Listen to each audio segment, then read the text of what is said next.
In today's video, I'll show you on how you can copy a level in Geometry Dash. Basically, the steps are going to be the same for PC, Android, iOS.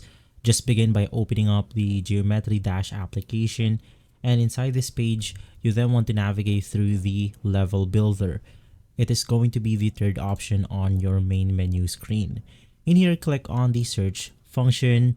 You then want to search or find or look for the map that you want to simply copy. In my case, I'll just type something random like this word right here.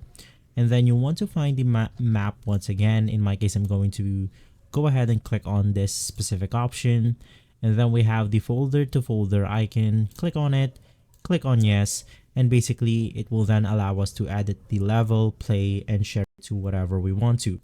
But in some cases, those worlds or levels require a password, and you need a password to simply copy a level. But in my case, it doesn't have a password, so I'm good to go. If we click on the edit button, we can simply edit this the way we want to, and that's it.